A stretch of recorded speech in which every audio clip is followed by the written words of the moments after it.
Bonjour à toutes et à tous. Nous allons exposer le chapitre 12 intitulé Modéliser une action sur un système. Alors, on va essayer de décrire les actions mécaniques sur un système. Pour cela, on va exploiter une situation classique au football, le coup de pied retourné. Alors, le problème qu'on se propose de résoudre, c'est de recenser les actions mécaniques subies par le système ballon, on va prendre le ballon comme système, de la part de l'extérieur. Et pour cela, on négligera l'influence de l'air. Alors, comment va-t-on s'y prendre? D'abord, on a précisé le système que l'on a choisi, c'est le ballon. Le ballon, une bulle, on met le ballon dedans. Et l'extérieur, alors qu'est-ce que c'est? Si on a choisi le ballon comme système, il y a bien quelque chose qui est extérieur. Et l'extérieur, le milieu extérieur, c'est un ensemble de systèmes qu'on va essayer de préciser dans ce petit rectangle. On peut se demander qu'est-ce qu'il y a autour du système ballon. Évidemment, il y a le joueur, puisque le joueur touche le ballon. Alors, on va se poser la question, est-ce que le joueur exerce une action sur le ballon? Le joueur, c'est un système du milieu extérieur. Bien sûr que oui, puisque le joueur touche le ballon avec son pied, et puisqu'il le touche, eh bien, on dirait que le joueur exerce sur le ballon une action de contact. Est-ce la seule action? On va regarder, recenser donc des objets du milieu extérieur et voir s'ils ont une influence, une action sur le ballon.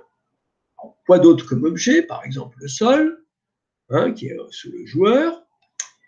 Exerce-t-il une action sur le ballon? Visiblement, non. Donc, il n'y a pas d'action. L'air, alors l'air, on le voit pas, mais on sait très bien que dans l'air, il y a de la matière, il y a des molécules qui viennent cogner le ballon, il y a sans doute une action de l'air sur le ballon. Mais on a dit, dans l'hypothèse, qu'on va négliger l'influence de l'air. Donc, on ne mettra pas d'action là-dessus. On ignorera l'action de l'air sur le ballon. Les arbres, oui, mais ils sont un peu loin. Donc, visiblement, il n'y a pas d'action des arbres sur le ballon. Et puis, la planète Terre, parce qu'il y a notre planète Terre, vous savez très bien que lorsqu'on lâche un objet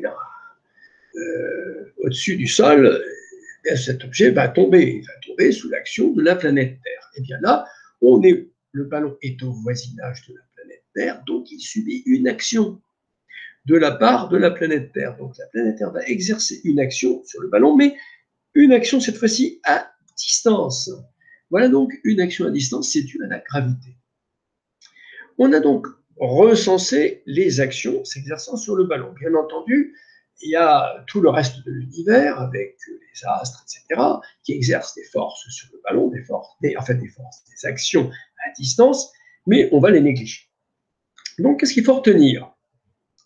Les actions mécaniques exercées par l'extérieur sur un système choisi sont de deux types. Les actions de contact. L'extérieur est alors en contact avec le système. Par exemple, ici, c'est le pied du joueur de football qui est en contact avec le ballon. Et les actions à distance, à l'extérieur, n'a aucun contact avec le système. La planète Terre n'a pas de contact avec le ballon, là. Et pourtant, il y a une action à distance. Alors, il n'y a pas que des actions, le type d'action exercée par une planète sur l'objet, mais si on prend par exemple deux aimants, qu'on les place l'un à côté de l'autre en présentant le pôle nord de l'un au pôle nord de l'autre, eh bien, on voit très bien que, vous savez très bien qu'ils vont se repousser sans même se toucher. Voilà donc un autre exemple d'action à distance. Alors, l'hypothèse de travail que l'on va considérer, c'est que les systèmes d'études qui seront proposés seront toujours modélisés par des points. Alors, nous, on va essayer de modéliser une action mécanique. Il y a toujours le mot modéliser. sur un système par une force. Alors, si on regarde un petit peu, l'action mécanique exercée par le pied du joueur sur le ballon de football, elle est assez complexe, parce qu'il y a une surface de contact, que vous voyez là, entre le pied et le ballon, et on ne sait pas trop comment ça s'opère, comment elle a lieu, cette action. Donc, on va essayer de décrire cette action de façon simplifiée. On dit qu'on va modéliser cette action. Et on va la modéliser par une force. Alors, une action mécanique exercée par l'extérieur sur un système est modélisée par une force. Ce vecteur, on va l'appeler F extérieur sur le système. Alors, comment? Donc, c'est un vecteur, on va le représenter donc, cette action par une flèche, pour simplifier, on modélise l'action mécanique par un vecteur force. Comment va-t-on le schématiser? Alors, un vecteur a une origine. Alors, on va choisir comme origine le point qui va modéliser le ballon. Origine O. Et puis, il va avoir, donc ce vecteur force va avoir une direction. Alors ici, il y a deux forces qui s'exercent, deux actions modélisées par des forces. L'action exercée par le joueur sur le ballon et l'action exercée par la terre sur le ballon. Alors, la direction de la première force, force exercée par le pied du joueur sur le ballon, ça sera une direction un peu inclinée. Voilà. Et la direction de l'action modélisée par la force, qui est le poids, sera verticale. Ensuite, elle aura un sens. Donc, autrement dit, elle aura un sens. Ça veut dire qu'ici, on sent que le sens de la force exercée par le pied du joueur sur le ballon, ça sera vers l'arrière, puisque c'est un coup de pied retourné. Donc, on représentera la force joueur sur système qui modélise l'action exercée par le joueur sur le système. Cette force sera orientée vers l'arrière. De même, la force exercée par la Terre sur le système sera représentée par un vecteur vertical et vers le bas. Et la norme de la force sera exprimée en newton. Alors, vous remarquez ici que la norme, on la note F extérieur sur système sans le vecteur. Et ça, c'est important. C'est différent de vecteur F. Le vecteur F, lui, il englobe toutes les quatre caractéristiques. L'origine, la direction, le sens et la norme. Par contre, si j'enlève la flèche, c'est uniquement à la norme qu'on s'intéresse. Et c'est quelque chose de toujours positif, la valeur. La valeur de la force, donc F sans la flèche, représente l'intensité, c'est-à-dire l'importance de la force, et elle est exprimée en newton. Newton, on l'écrit en toutes lettres, mais si on l'écrit en toutes lettres, c'est avec une minuscule. Si on l'écrit avec un symbole, c'est avec une majuscule.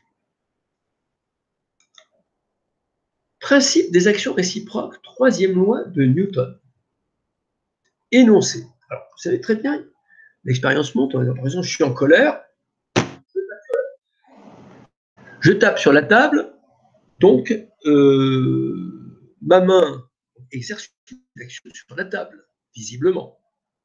Mais ma main ne va pas s'enfoncer dans la table, donc ça veut dire que la table immédiatement répond par une action dans le sens opposé.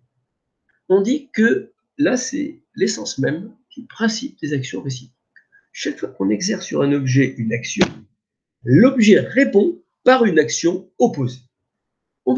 C'est Newton qui, pour la première fois, a énoncé cette loi générale. Lorsque deux systèmes sont en interaction, c'est-à-dire qu'il y a une action d'un côté et une action de réponse dans l'autre sens, sont en interaction, les actions qu'ils exercent l'un sur l'autre sont modélisées par des forces opposées. C'est-à-dire que les vecteurs forces vont être des vecteurs opposés, comme en mathématiques. Ces forces ont la même direction, celle de la droite d'action, des sens opposés et même valeur. Alors, essayons d'illustrer un petit peu par une schématisation ce principe des actions réciproques. Alors, vous avez un système A à gauche, modélisé par un point A, et un système B à droite, modélisé par un point B. Donc, ces deux systèmes exercent l'un sur l'autre des forces qui vont être opposées. Alors là, d'après le principe des actions réciproques, ces deux forces vont avoir la même droite d'action. Cette droite d'action, pour simplifier, pour modéliser, on la modélisera par la droite AB qui joint les points A et B qui modélisent chacun des deux systèmes. Ensuite, eh bien, on va dessiner par exemple la force F A/B exercée par A sur B.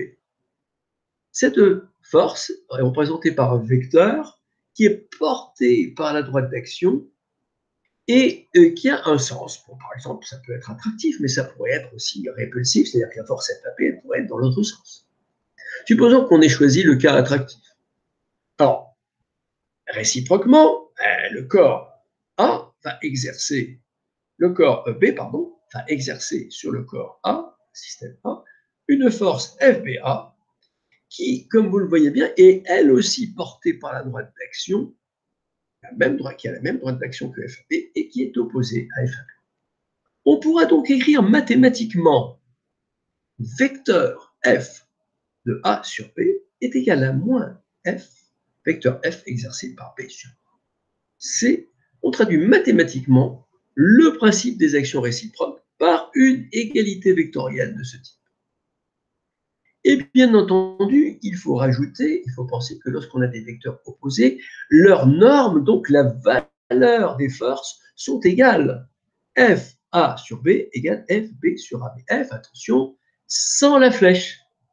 Et F exercé par A sur B et F exercé par B sur A sont des valeurs de force et elles sont toujours positives. Alors, précisons un petit peu le contexte de validité du principe des actions réciproques. Le principe des actions réciproques est indépendant du référentiel choisi. C'est-à-dire que si ces deux forces sont visualisées dans un référentiel et si on change de référentiel, eh bien les deux forces resteront les mêmes.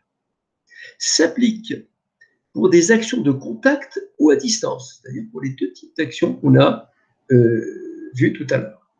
Est valable pour des systèmes en mouvement ou immobiles. C'est-à-dire ces deux corps peuvent être immobiles l'un par rapport à l'autre ou bouger l'un par rapport à l'autre. Le principe des actions réciproques sera toujours valable.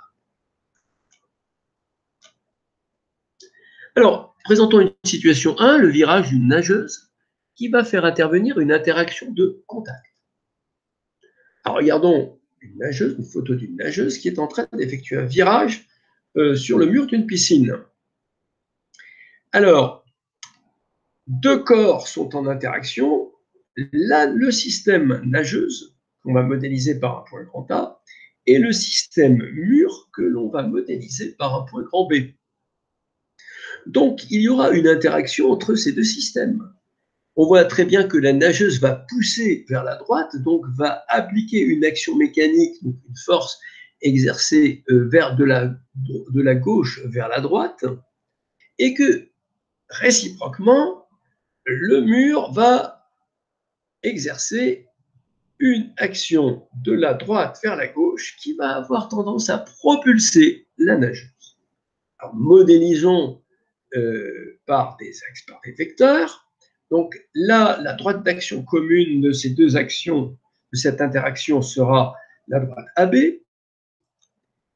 Là, le vecteur FAB, c'est-à-dire le vecteur, la force exercée par la nageuse sur le mur, la voilà, elle est modélisée donc comme on l'avait prévu, de la droite vers la gauche, et réciproquement, la force exercée par le mur sur la nageuse sera donc appliquée sur le point qui modélise la nageuse, et elle sera orientée de la droite vers la gauche. Et l'on écrira bien sûr l'égalité vectorielle mathématique F exercée par A sur B égale moins F exercée par B sur A. Et je le rappelle toujours que dans ce cadre de la troisième loi de Newton, les valeurs des forces sont égales. Elles sont positives. Et je répète, il n'y aura pas de vecteur sur les valeurs des forces, sur les normes. Situation 2, attraction mutuelle de deux astres. Alors, il s'agit là d'une interaction à distance. Regardons, vous avez la Terre et la Lune, que l'on modélise chacune par un point situé au centre de ces deux planètes. Le point T au centre de la Terre, le point L au centre de la Lune. L'interaction mutuelle est modélisée par un ensemble de deux forces qui ont la même droite d'action, LT, et on modélise la première force exercée par la Terre sur la Lune, qui est portée par la droite d'action, la flèche va vers la Terre, c'est une attraction, et la force exercée par la Lune sur la Terre, va vers la Lune. Voilà. Et l'on a toujours notre inégalité vectorielle et notre égalité vectorielle, F exercé par L sur T égale moins F exercé par T sur L, en rappelant que les valeurs de ces deux forces sont égales. Exemple de force.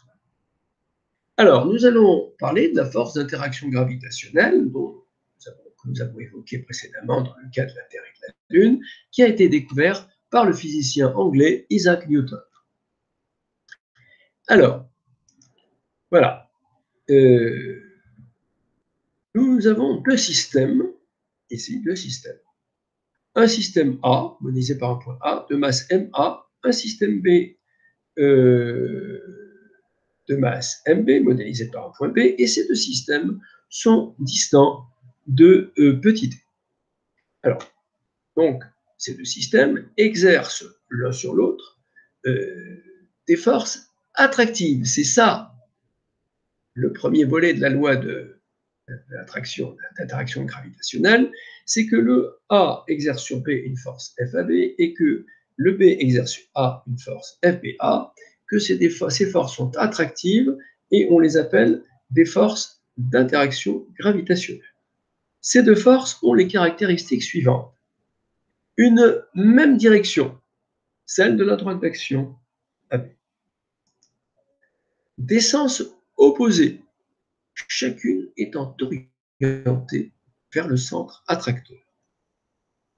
Bien que A exerce sur B une force qui est orientée vers le centre attracteur qui est A. Et réciproquement, d'après la troisième loi de Newton, B exerce sur A une force FBA. Alors maintenant, la loi d'interaction gravitationnelle va préciser la valeur de ces deux forces, c'est-à-dire les normes. Alors, elles ont la même valeur, puisque d'après le principe des actions réciproques, et là, on rajoute quelque chose de plus au principe des actions réciproques, c'est-à-dire la valeur. Alors, F égale G multiplié par MA, multiplié par MB, divisé par D au carré. Alors, précisons les unités de cette loi, il faut la connaître par cœur et savoir l'appliquer à différents cas d'espèce. F est exprimé en Newton, symbole grand N. MA et MB sont exprimés en kilogrammes. Et T est exprimé en mètres. Alors, vous voyez apparaître ici une constante universelle qu'on appelle constante de gravitation universelle. Sa valeur, ce n'est pas à retenir, je ne l'ai pas mise en gras, on aura toujours dans un énoncé, 6,67 10-11 newton mètre carré kilogramme moins 2. Alors pourquoi cette unité bizarre? Eh bien, il suffit de regarder un peu la formule. G est égal à donc, si vous voulez, MA fois MB divisé par D carré, c'est du kilogramme carré mètre moins 2. Grand F étant Newton, vous essaierez à partir de cette formule, de retrouver l'unité. On va le faire ici. Et je rajoute que FAB est égal à moins FBA, d'après le principe des actions réciproques. Donc, cette loi d'interaction gravitationnelle contient le principe des actions réciproques et précise en plus la valeur de la norme des forces d'interaction. F égale G fois MA fois MP sur T au carré. Un petit commentaire sur cette formule. F est proportionnel à chacune des deux masses, MA et MB. Ça veut dire que si, par exemple, je multiplie par 3 la masse MA, eh bien, je vais multiplier par 3 la force F d'interaction, la valeur de la force F. On voit que D au carré est au dénominateur. Ça veut dire que si je multiplie D par 2, par exemple, j'éloigne les deux systèmes, eh bien, ça veut dire que je vais diviser par 2 au carré la valeur de la force, c'est-à-dire, eh bien, je vais diviser la force par 4. Ça veut dire que plus on s'éloigne, plus on éloigne les corps qui interagissent du fait de leur masse, et moins la force d'attraction gravitationnelle est forte. Expression vectorielle de la force d'interaction gravitationnelle. C'est le programme qui veut ça. On peut exprimer la force d'interaction gravitationnelle FAB ou FBA à l'aide d'un vecteur unitaire petit u, c'est-à-dire de norme 1, un vecteur mathématique pur, porté par la droite d'action de ces deux forces. Alors on a deux situations. Première situation, voilà donc les deux systèmes, j'ai schématisé FAB, F exercice.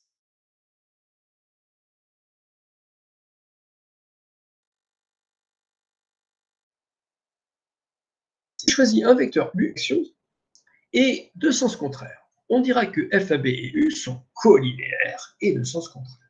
Dans ce cas-là, comment va s'écrire le vecteur FAB, c'est-à-dire à l'aide du vecteur U? Regardons, vecteur FAB, alors ça commence par un signe moins, c'est logique, puisque FAB et U sont de sens contraire, multiplié par une expression qui est positive et multiplié par le vecteur U. Alors, cette expression qui est positive, on reconnaît ici la valeur de la force FAB que l'on avait vu apparaître dans la loi d'interaction gravitationnelle, c'est-à-dire G MA MP, MA fois MP divisé par D au carré. Donc, finalement, on a, avec ce vecteur U, on a pu écrire l'expression vectorielle de la force FAB. FAB égale moins G fois MA MP sur D2, vecteur U. Ce qu'il faut retenir par cœur, c'est ça. Ce qu'il faut savoir retrouver, c'est l'ensemble à partir du choix du vecteur. Deuxième, alors, bien entendu, on dessine le vecteur BA, F exercé par B sur A, et ce vecteur F exercé par B sur A, d'après la troisième loi de Newton, il est opposé à F exercé par A sur B, donc il est logique de mettre un plus. Vous voyez, d'après la troisième loi de Newton. Deuxième, alors, après, donc, le principe des actions réciproques. FAB et U, cette fois-ci, sont collinaires et de même sens. Deuxième situation. Alors, vous voyez que cette fois-ci, j'ai dessiné le vecteur FAB, et le vecteur U, eh bien, il est de même sens, collinaire, et de même sens que FAB.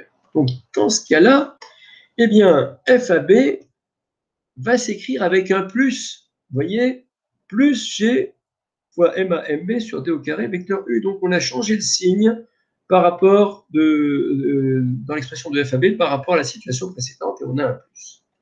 Et d'après le principe des actions réciproques, on va avoir l'expression de FBA en changeant plus en moins, c'est-à-dire moins G MA fois MP sur T au carré fois U.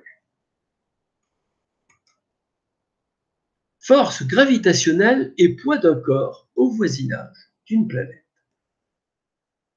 Alors, voilà un petit peu la situation. Vous avez la Terre et un corps qui est posé dessus. un système. Donc, le système Terre, deux systèmes en fait. Le système Terre, que je vais modéliser par un point, grand T, et un deuxième système, A, que je vais modéliser par un point. Ces deux points qui modélisent ces deux systèmes, eh bien, sont distants visiblement d'une distance égale à RT. RT étant le rayon de la Terre, tout simplement, puisque le système déposé à la surface de la Terre est tout petit, donc on va dire que c'est la distance, c'est le rayon de la Terre. Voilà. On donne aussi la masse MA du système A, la masse MT de la Terre. Et ce que l'on se propose d'exprimer, c'est la valeur de la force FTA, vous voyez, la force d'attraction de la Terre sur le corps qui est déposé à sa surface, hein, et la force gravitationnelle. Donc, on veut l'exprimer littéralement en fonction de MT, de RT et de MA. On va utiliser pour cela la loi d'interaction gravitationnelle. Alors, regardons. La valeur FTA, vous voyez, je n'ai pas mis de flèche là, hein, FTA égale à G multiplié par MT fois MA sur RT carré. On n'a pas tout à fait les mêmes notations que tout à l'heure, mais on applique la loi d'attraction gravitationnelle au système planète et système A. Et ce que je fais, je mets MA à part. Donc j'ai MA multiplié par grand G, je suis monté grand G sur le numérateur, fois G fois MT sur RT carré. Alors pourquoi j'ai fait ça? Parce que je vois que MA, lui, ne dépend que de l'objet, ce facteur, et que le deuxième facteur, grand G fois MT sur RT carré, ne dépend que de la Terre, c'est-à-dire il y a la masse de la Terre et le rayon de la Terre, et la constante de gravitation universelle qui dépend de rien du tout. Alors, on va essayer de calculer numériquement l'expression de GMT sur RT carré, pour voir ce que ça vaut.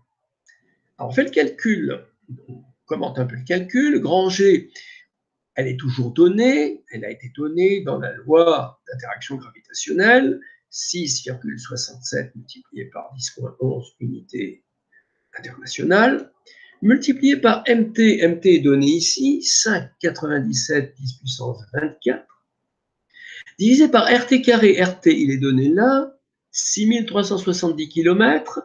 N'oublions pas de convertir le kilomètre en mètre, parce que toutes ces unités doivent être internationales. Le kilomètre n'est pas l'unité internationale de longueur. Donc, divisé par 6370, multiplié par 10 puissance 3, le tout sera exprimé en mètres. Et le tout sera élevé au carré. On prend cette calculette et on trouve 9,81 newtons par kilogramme. Alors, pourquoi newton par kilogramme? Vous voyez, ce terme-là, eh bien, il est égal à FTA divisé par MA. Comme FTA est exprimé en newton et que MA est exprimé en kilogrammes, ce facteur qui est entouré sera en newton divisé par kilogramme, c'est-à-dire newton kilogramme moins 1. On va l'appeler G. Alors, G, ça, on se souvient de quelque chose que l'on connaît en troisième. Et on reconnaît ici la valeur moyenne de l'intensité de la pesanteur à la surface de la Terre que l'on avait vu au collège. Au final, la FTA est égale à MA multiplié par petit g, égale finalement le poids du système A à la surface de la Terre. On peut généraliser ce résultat au cas d'une planète quelconque. On aurait pu poser un objet à la surface de la Lune, de Jupiter ou autre, ou d'une autre planète du système solaire. Donc, on va retenir la chose suivante, c'est que le poids P d'un système de masse petit m, au voisinage d'une planète, peut être approché par la force gravitationnelle exercée par la planète sur le système. P a les caractéristiques suivantes.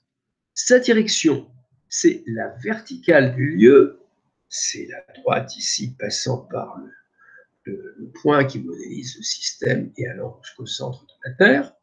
Le sens vers le centre de la planète. La valeur grand P égale M fois petit g égale F exercé par la planète sur le système.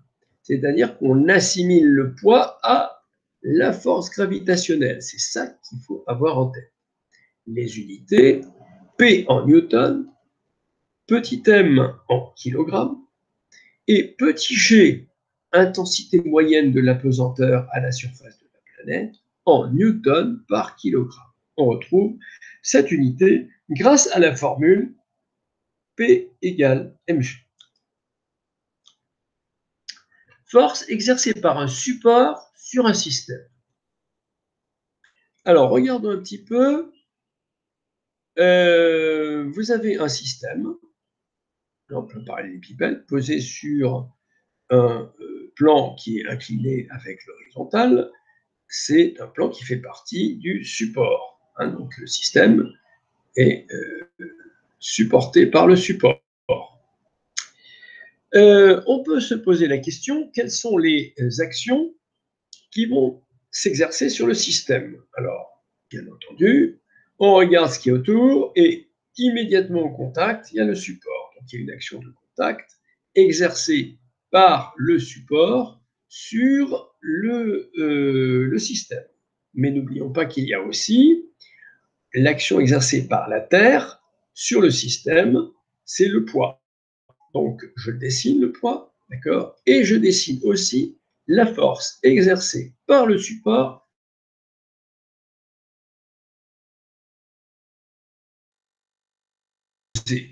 Alors, ça, ce n'est vrai que dans un cas particulier, le cas où le système est immobile dans le référentiel d'observation où se trouve le support et qui lui-même est fixe par rapport à ce référentiel.